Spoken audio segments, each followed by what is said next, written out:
જે આપનો પરિચય અને શું સમસ્યા છે? આપણા હાથજ ગામમાં સ્વચ્છતા માટે સાયકલો 2-3 આપવામાં આવી છે, 4. એક ઈ રિક્ષા આપી આવી છે ને બીજી પેલી 3 પંડિયાવાળી પેન્ડલ મારીને ઘેર બેઠા બેઠા લેવાય, અને ઈ રિક્ષા છે એ તમારા ઇલેક્ટ્રિકથી આવે છે.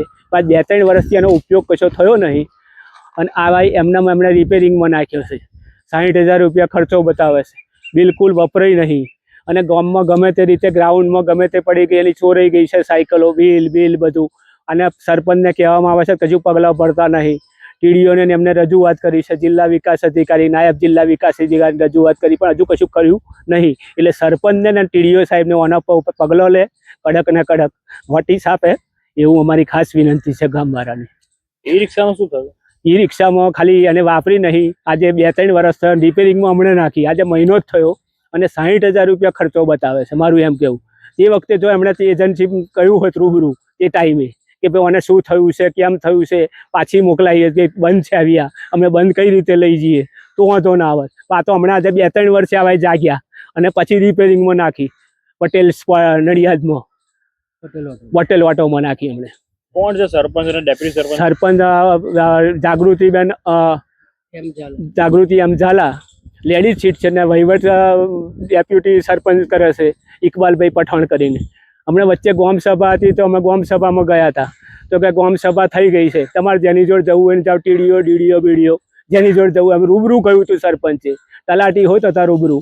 ગામમાં બોર્ડ મારતા નહીં કે ભાઈ આજે ગામ સભા છે, મારું એવું કશું હોતું નહીં અહીંયા આગળ. અમે કંઈક વહેલા જતા રહે છે ના, તલાટી વહેલા જતા રહેશે, એમનો 11 થી 5નો ટાઈમ હોય છે, પણ ઘણીવાર 2 વાગે 3 વાગે કોઈ ના એટલે નીકળી જાય. આજે અઠવાડિયામાં 3-4 દિવસ આવવાનું હોય એમને, એવું કંઈક છે. 2-3 ગામ આપેલા, પણ 11 થી 5 એમને ફૂલ ટાઈમ બેસવું તો પડે જ ને. મારું એમ કહ્યું, સરકારી કોઈ પણ કર્મચારીઓ પૂરેપૂરો ટાઈમ આપવો પડે એમને. કોણ છે તલાટી? તલાટી લેડીઝ છે, સેજલબેન સોલંકી.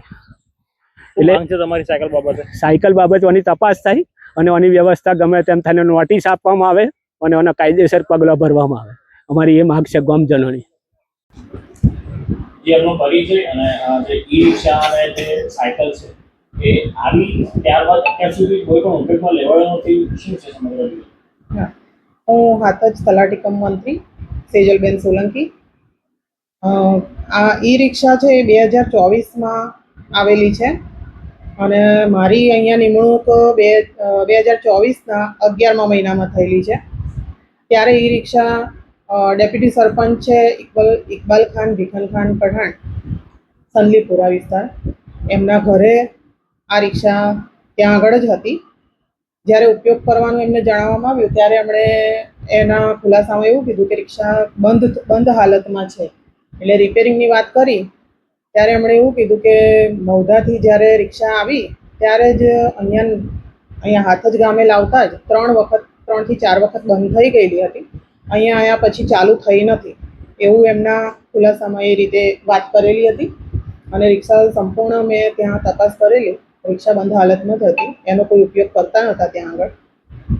ત્યાર પછી તાલુકામાંથી જાણ કરવામાં આવેલી અમને કે ઈ રિક્ષાનો ઉપયોગ થાય છે કે નહીં થતો. તે વખતે અમે ત્યાં આગળ લેખિતમાં ત્યાં આગળ આપેલી છે માહિતી કે ઈ રિક્ષાનો અહીંયા હાથજ ગામે કોઈ ઉપયોગ થતો નથી અને બંધ હાલતમાં છે. એટલે ત્યાંથી અમને પટેલ ઓટોમાં નડિયાદ મોકલાવવાનું જણાવેલું.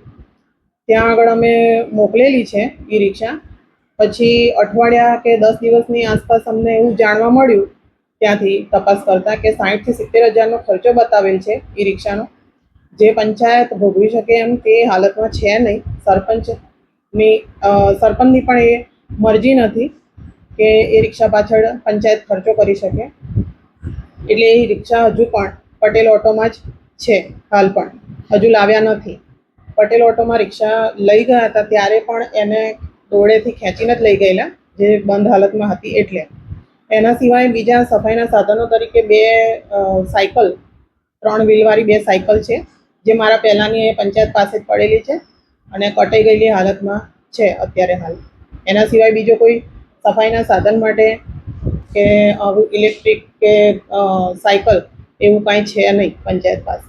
અત્યારે પંચાયત કચરો ક્યાંથી ભરાવે? હા, અત્યારે પંચાયત હાથલારી છે જેનાથી, અને જે સફાઈ કામદાર છે એમનાથી અઠવાડિયે 1 વખત સફાઈ કરીએ છીએ. અને એ સફાઈનો કચરો બધો એ હાથલારીમાં જ નદી કિનારે ત્યાં આગળ ઠલવે છે. 2024માં ઈ રિક્ષા બગડી તો કે 2026માં મૂકવામાં આવી. 2000 ત્યાર પછી જ્યારે જાણવા મળ્યું અને જ્યારે તાલુકામાંથી માહિતી આપી કે આ રીતે તમારે રિક્ષાનો શું ઉપયોગ થાય છે તે જણાવો, ત્યારે અમે રિક્ષા માટે લિખિતમાં જાણ કરી છે.